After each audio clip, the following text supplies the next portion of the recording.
हाय बच्चों, कैसे हो? फाइन। तो myself Vishnu Soni online platform पर आपका वेलकम। चलो बेटा, हम लोग नेक्स्ट टॉपिक जो डिस्कस करेंगे टुडे वो है बेटा आप लोगों के मोनेरा किंगडम का एक नेक्स्ट मेंबर हम लोग डिस्कस करते हैं और वो है आप लोगों के बेटा माइकोप्लाज्मा। कौन सा टॉपिक? माइकोप्लाज्मा, क्योंकि लास्ट हम लोग कंप्लीट कर चुके हैं यूवेक्रिया को। तो नेक्स्ट हमारे पास टुडे टॉपिक है माइकोप्लाज्मा।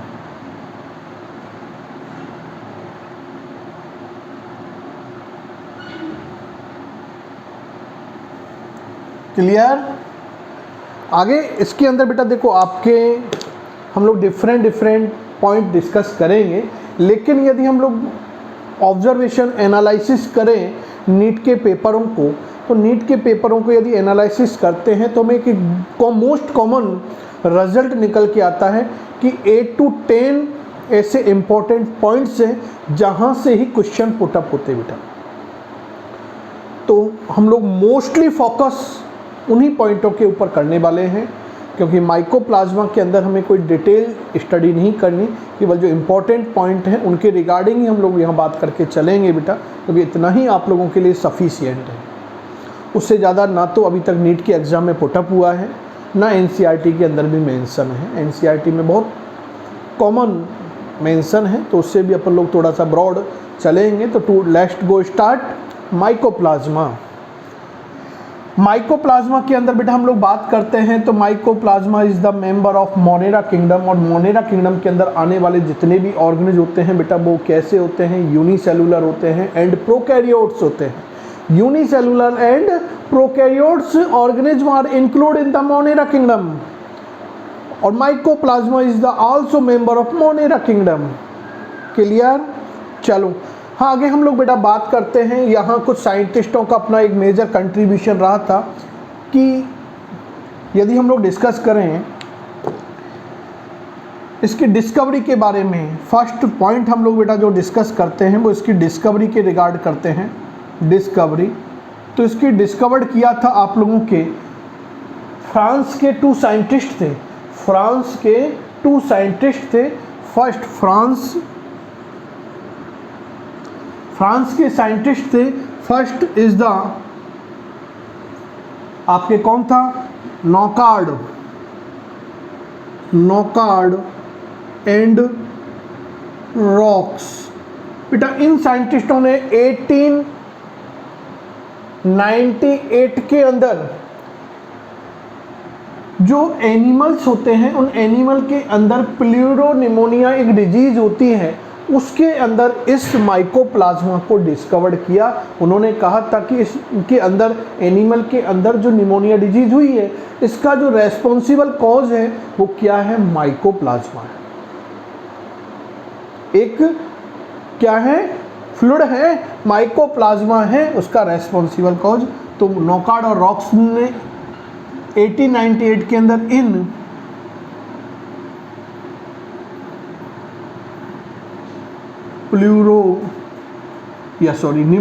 प्लूरोनिमोनिया लिख सकते हैं, प्लूरोनिमोनिया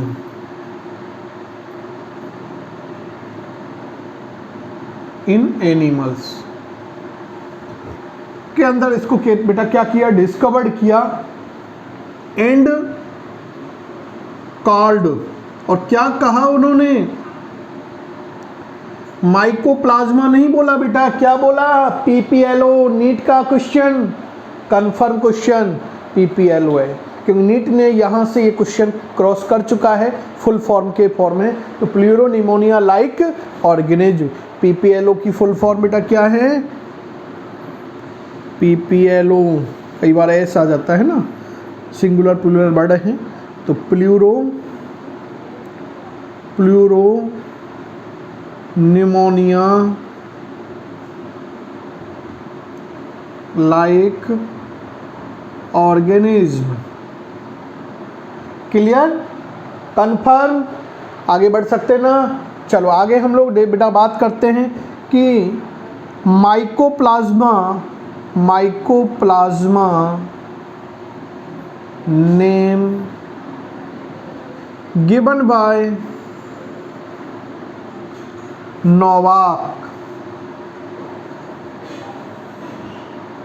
नोवाक नामक साइंटिस्ट ने बेटा 1929 को इस जो पीपीएलओस था उसके लिए माइकोप्लाज्मा टर्म यूज की थी, यानी mycoplasma name given by Novak and PPLO as name given by Nocard and Roux. साइंटिस्टों का अच्छा कंट्रीब्यूशन है, पुटअप क्वेश्चन है, इसलिए आप लोगों को माइंड में रिमाइंड रखना है बेटा। क्लियर? चलो आगे अपन लोग जापान चलते हैं। फ्रांस घुमाए और अब अपन जापान घूमने चलते हैं। तो जापानी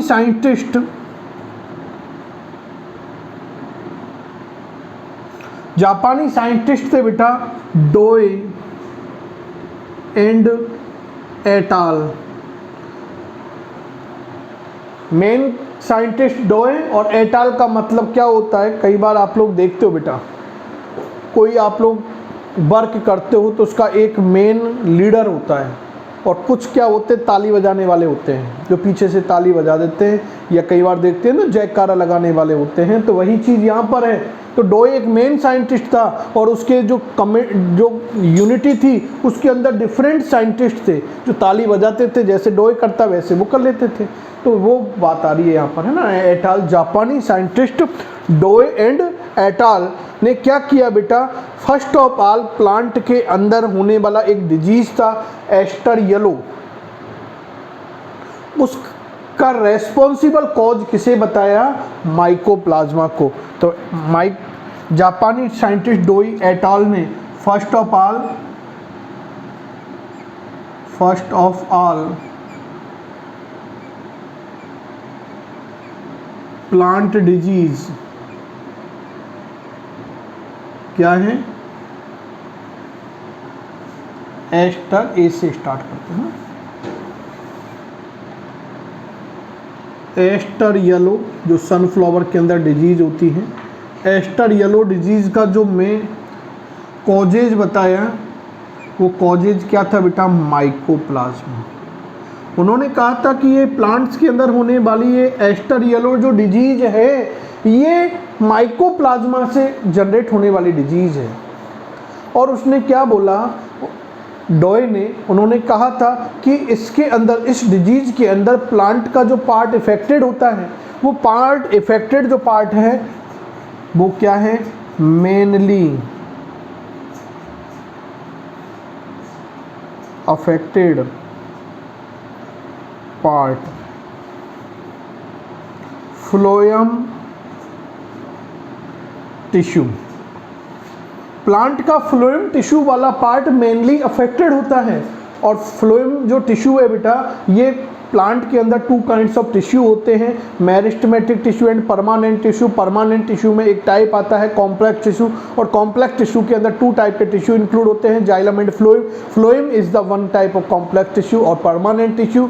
और कॉम्प्लेक्स जो टिश्यू होता है बेटा आप लोगों के, या फ्लोएम जो टिश्यू है, ये 4 एलिमेंट से मेड अप होता है, इंक्लूड होते हैं उसके अंदर 4 element. First is the sieve cell और सिव एलिमेंट, कॉम्पेनियन सेल, उसके बाद phloem parenchyma and phloem fibres.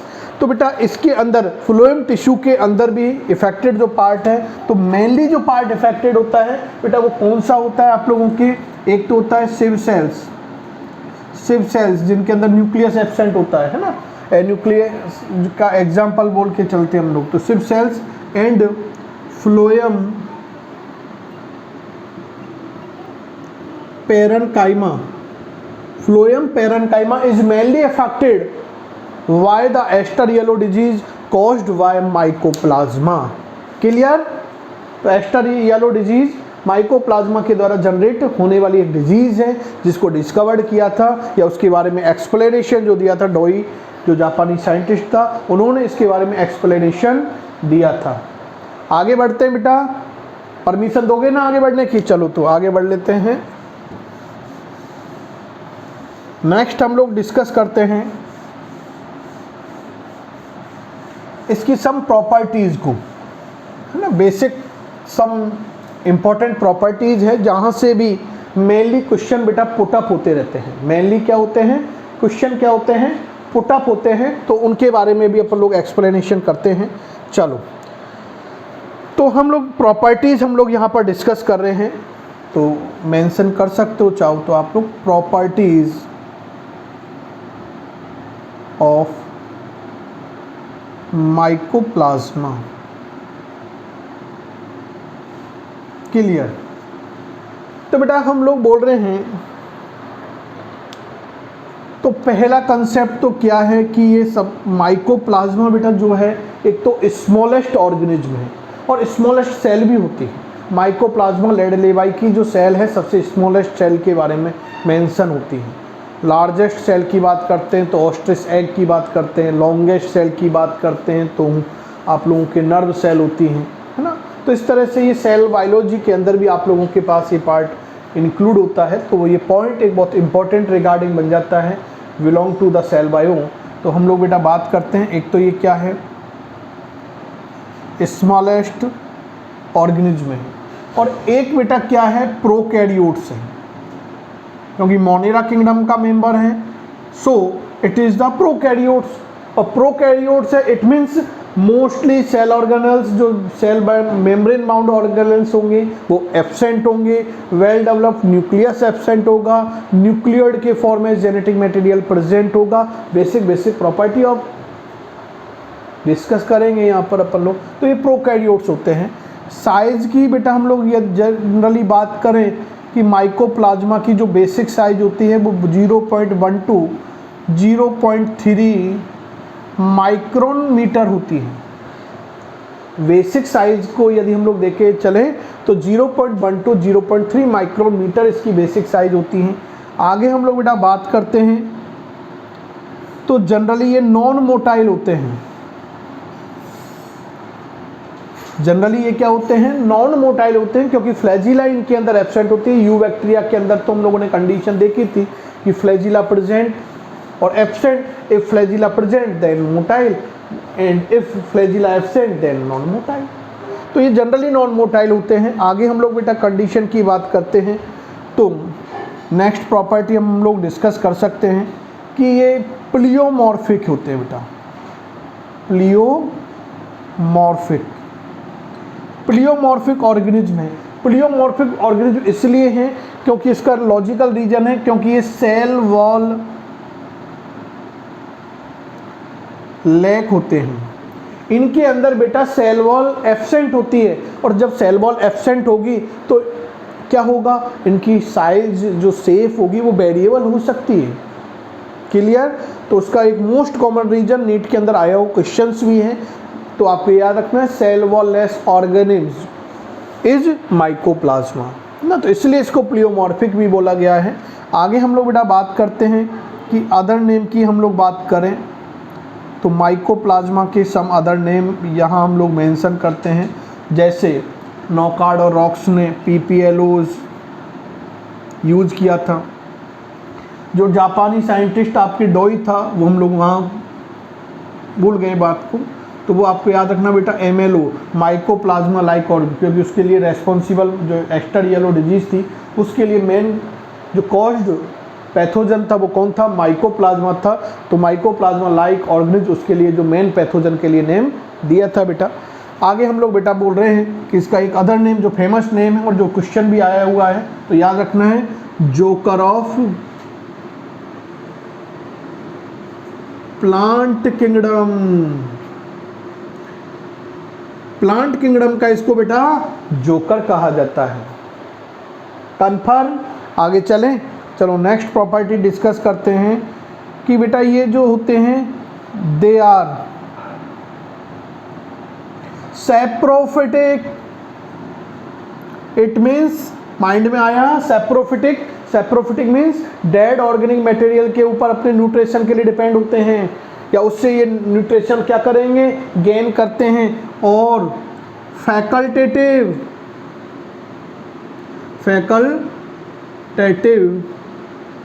कैसे होते हैं बेटा, पैरासाइट्स या पैरासिटिक होते हैं। कन्फर्म?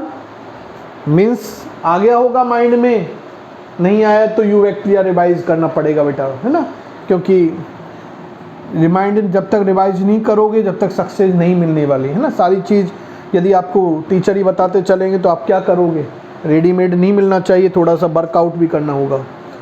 आगे हम लोग बेटा बात करते हैं कि जो माइकोप्लाज्मा होती है बेटा, इसके अंदर सेल वॉल तो एब्सेंट होती है, एक triple layered cell membrane present होती है। सेल मेम्ब्रेन क्या होती है बेटा, प्रेजेंट होती है, और मेड अप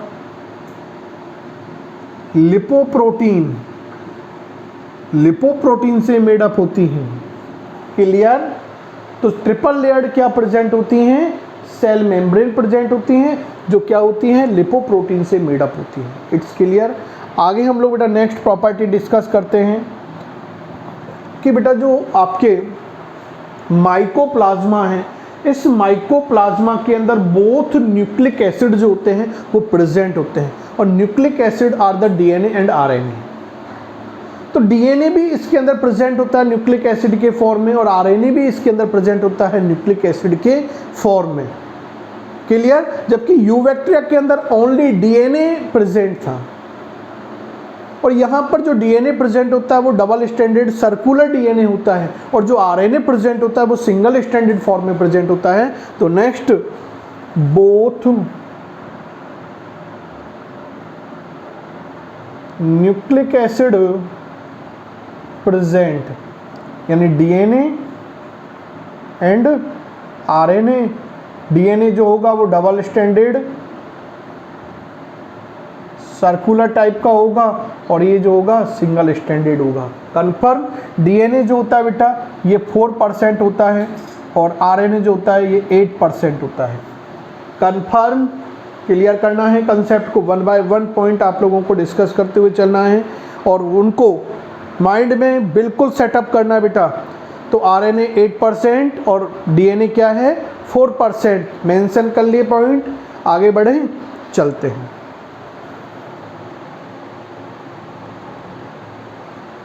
माइकोप्लाज्मा की यात्रा चल रही है, ट्रेवलिंग कर रहे हैं ड्यूरिंग लॉकडाउन। तो माइकोप्लाज्मा में नेक्स्ट अपन लोग जर्नी पॉइंट याद करते हैं बेटा, कि जनरली हम लोग जो बेटा बात करते हैं, तो माइकोप्लाज्मा के अंदर जो सेल वॉल पर इफ़ेक्ट डालने वाले जो एंटीबायोटिक होते हैं, क्या बात कर रहे हैं, ऐसे एंटीबायोटिक जो सेल वॉल के ऊपर अपना इफेक्ट रिप्रेजेंट करते हैं, उनका कोई इफेक्ट नहीं होता है। क्यों नहीं होता सर? क्योंकि सर सेल वॉल लैक है। जब है ही नहीं सेल वॉल, तो सेल वॉल के ऊपर इफेक्ट कहाँ से होगा? सपोज करो मेरी किसी से लड़ाई हो जाए, और वो मेरे ऊपर हमला करने आए, और मैं वहाँ पर है ही नहीं, तो किस पे करेंगे भाई हमला? तो ऐसे एंटीबायोटिक जो रिएक्ट होते हैं सेल वॉल के साथ, अपना रिएक्शन रिप्रेजेंट करते हैं सेल वॉल के साथ, तो ऐसा माइकोप्लाज्मा में होता नहीं है, उनका कोई इफेक्ट नहीं होता है, क्योंकि सेल वॉल लैक है। और ऐसा आप लोगों के हैं पेनिसिलिन। पेनिसिलिन एक ऐसा एंटीबायोटिक है जिसका सेल वॉल के माइकोप्लाज्मा के ऊपर अपना कोई इफेक्ट नहीं होता है। क्लियर? और पेनिसिलिन आगे आप लोग जब फंजाई डिस्कस करोगे बेटा, नीट में आया वो क्वेश्चन है, एक बार वापस आप यहाँ रिमाइंड रखना, आगे भी रिमाइंड करेंगे उसको।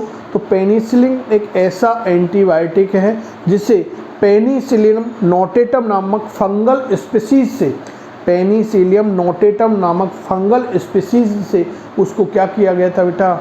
ऑब्टेन किया गया था। क्लियर? आगे बढ़े, चलो। तो यहाँ पेनिसिलिन याद रख लेना। अगले हम लोग कंसेप्ट की बात कर रहे हैं बेटा, तो वो क्या है आप लोगों के नेक्स्ट, कि जो माइकोप्लाज्मा जो ऑर्गेनिज्म है, इसके ऊपर ऐसे एंटीबायोटिक जो मेटाबॉलिक एक्टिविटी के ऊपर अपना इफेक्ट दिखाते हैं, ऐसे एंटीबायोटिक्स जो मेटाबॉलिक एक्टिविटीज़ के ऊपर अपना एक्शन रिप्रेजेंट करते हैं, उनका इफेक्ट होता है। ऐसे एंटीबायोटिक जो सेल वॉल के ऊपर अपना इफेक्ट रिप्रेजेंट करते हैं, उनका कोई इफेक्ट नहीं होता, वो अपना एक्शन रिप्रेजेंट नहीं करते। वट ऐसे एंटीबायोटिक्स जो मेटाबॉलिक एक्टिविटीज़ के ऊपर अपना इफेक्ट रिप्रेजेंट करते हैं, उनका यहाँ पर क्या होता है, एक्शन होता है। लाइक टेट्रासाइक्लिन ऐसा मेटाबॉलिक एंटीबायोटिक है जो माइकोप्लाज्मा के ऊपर अपना इफेक्ट रिप्रेजेंट करता है। क्लियर? तो ये पेनिसिलिन और इधर टेट्रासाइक्लिन ना, ऐसे डिफरेंट एक्सेट्रा। तो 10th नंबर का पॉइंट हम लोगों ने डिस्कस किया है। नेक्स्ट हम लोग बेटा बात करते हैं कि माइकोप्लाज्मा की मोस्टली जो स्पीसीज होती हैं ये फैकल्टेटिव क्या होती हैं, अनएरोबिक होती हैं। फैकल्टेटिव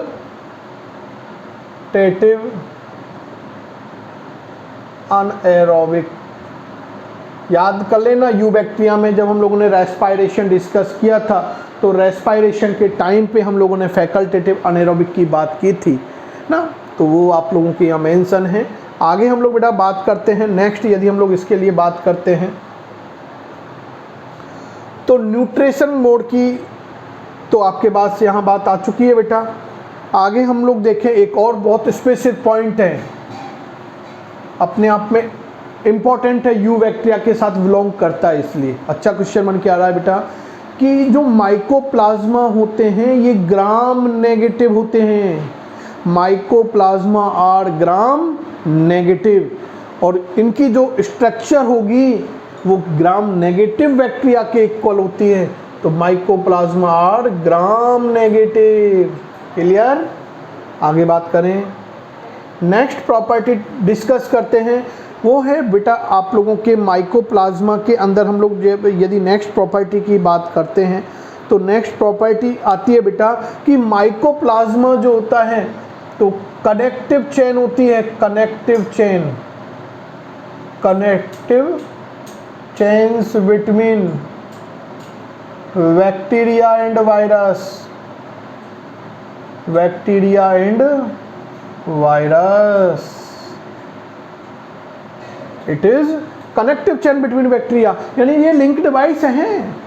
इसके अंदर सम प्रॉपर्टी यूबैक्टीरिया के इक्वल प्रेजेंट होती है या रिप्रेजेंट करते हैं, और sum property virus like represent करते हैं। वायरस आगे डिस्कस करेंगे हम लोग नेक्स्ट, तो इसलिए इसको कनेक्टिव चेन के नेम से इंडिकेट किया जाता है। तो याद रखना है, अच्छा क्वेश्चन है कि कनेक्टिव चेन को क्या है।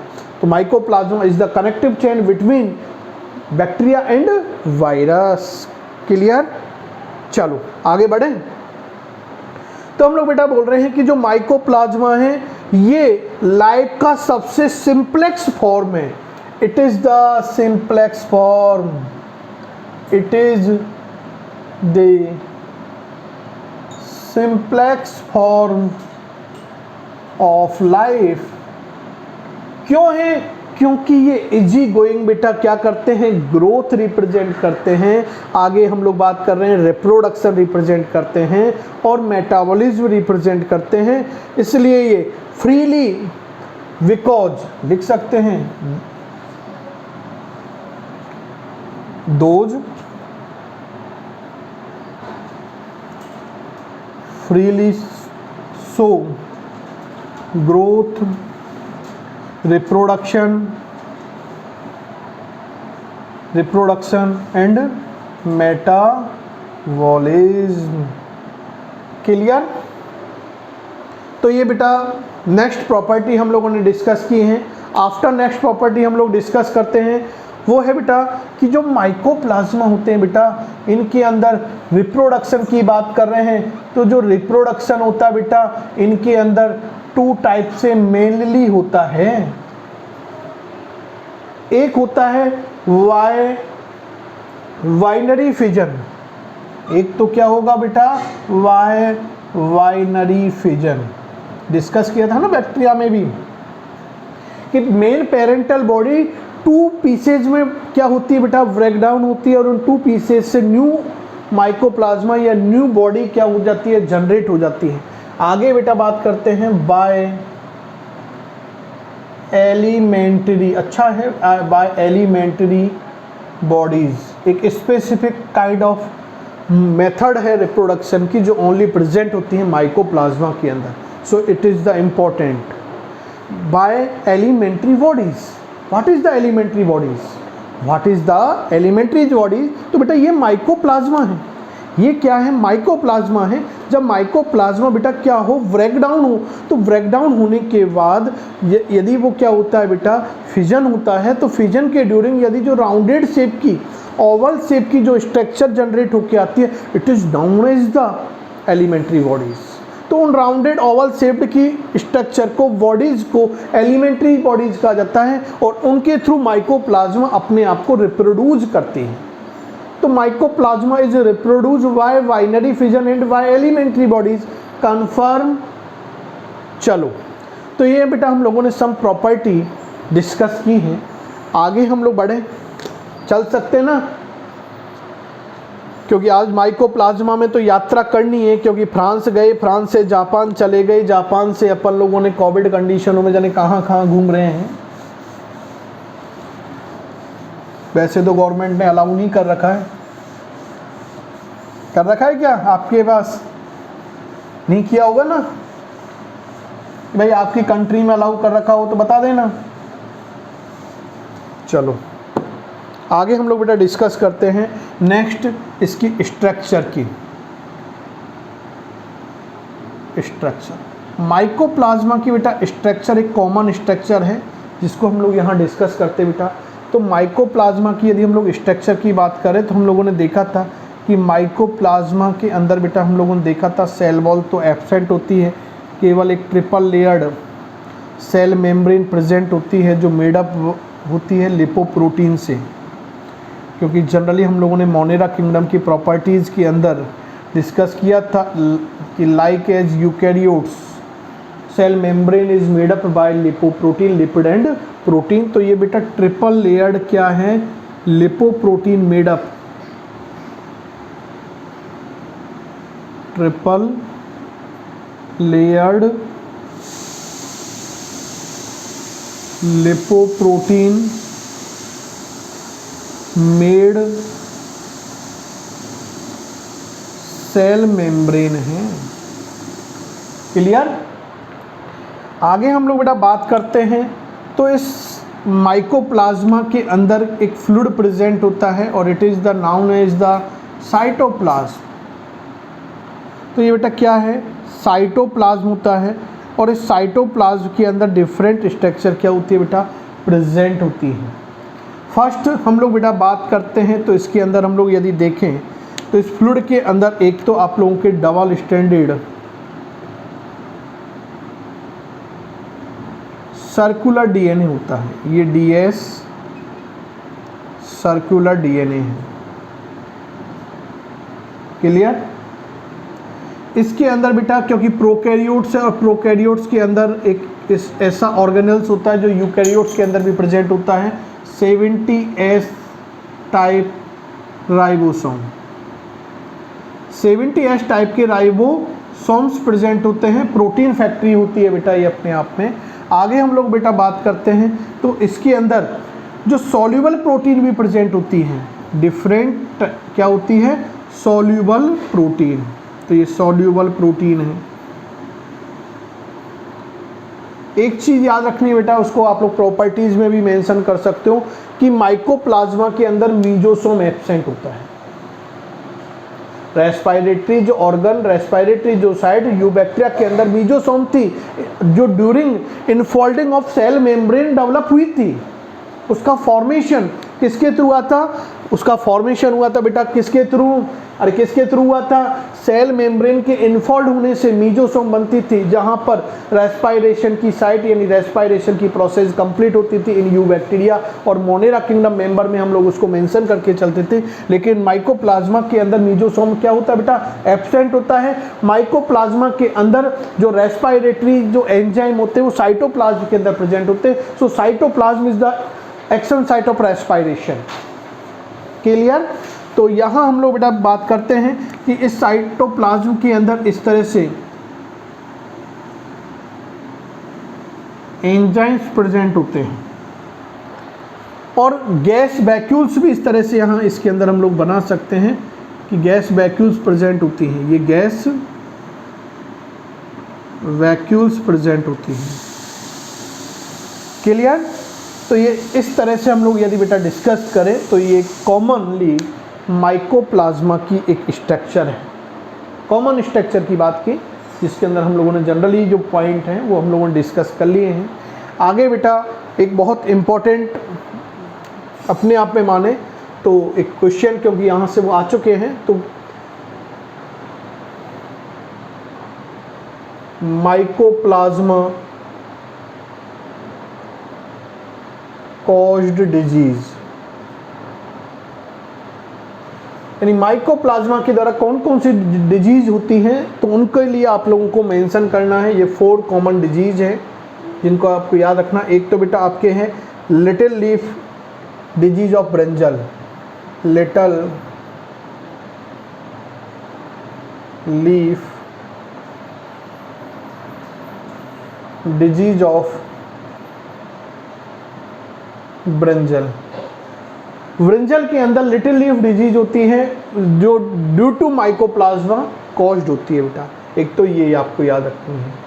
सेकंड, हम लोग डिजीज, क्योंकि मेनी डिजीज हैं माइकोप्लाज्मा के थ्रू, प्लांट के अंदर, एनिमल के अंदर डिफरेंट काइंड ऑफ डिजीज होती है, लेकिन हमें तो मेनली एनसीईआरटी को फॉलो करना है और जो जनरल इंपॉर्टेंट जो नीट ने क्वेश्चन पुटअप किए हैं उसको हम लोग बेस मान के बेटा यहाँ पर सम डिजीज की बात करते हैं। मास्टर डिग्री नहीं लेनी, मैं ले सकता हूँ और मैंने ली हुई भी है। Plant pathology my the specific favourite topic, my research topic and the research work out on the pathology department, क्योंकि I am the PhD। Clear? तो हम लोग ले सकते हैं, आपको नहीं लेनी बेटा, आप आगे लोगे, करोगे, ऐसा नहीं कि मैं ही करूँगा, आपको भी करनी है, लेकिन वो आगे करोगे। एक टाइम ड्यूरेशन आता है, उसके अकॉर्डिंग हमें टॉपिक को चलाना होता है। ऐसा नहीं कि लेवल क्या है, बच्चे की लेवल के अकॉर्डिंग बातें करनी होती हैं। अब यदि मैं तो जानता हूँ तो मैं तो इसको ले जाऊँ, क्योंकि little leaf disease of brinjal को पढ़े तो केवल और केवल हम लोग यदि 2-3 क्लासेस चला सकते हैं इसके ऊपर, क्योंकि लगभग 8 से 10 पेजेस पर थ्योरेटिकल इसके बारे में इंफॉर्मेशन है रिगार्डिंग। तो इतना हमें नहीं लेना बेटा, लेवल की बातें करनी है, अपना लेवल इतना ही है, तो उसके अकॉर्डिंग चलना है। कई बुकों में ऐसी इसके बारे में डिटेल मिल भी सकती है, तो आपको नहीं जाना बेटा ना। तो बात यही कर रहे हैं, little leaf disease of brinjal. Next हम लोग बात करते हैं अगली डिजीज की, bunchy top of papaya. Third disease की हम लोग बात करें तो वो आपके aster yellow disease of sunflower, जो जापान घूम के आए थे ना तब देखी थी। MLO जिसका कॉजिक ऑर्गेनिज्म बता दिया था, माइकोप्लाज्मा लाइक ऑर्गेनिज्म, है ना। आगे हम लोग एक डिजीज और मेंशन कर सकते हैं, वो आप लोगों के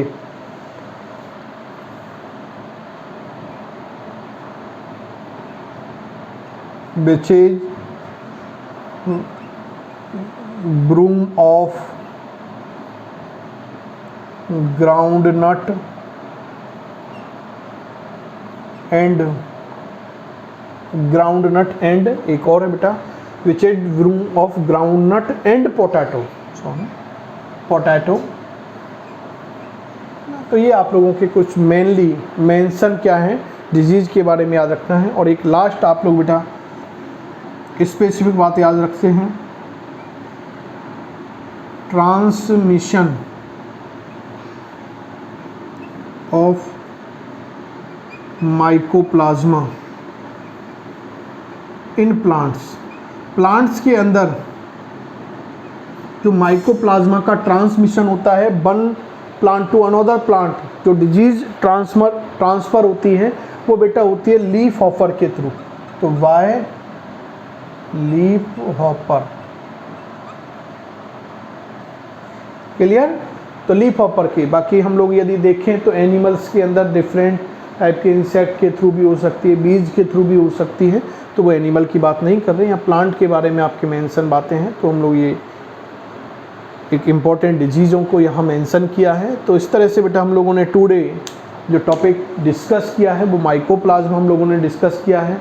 आई होप कि आपके टॉपिक कन्फर्म हुआ या नहीं हुआ। कन्फर्म नहीं हुआ तो केवल मेरे साथ एक बार रिवाइज कर दीजिए फुर्ती से, फास्ट एंड हार्ड।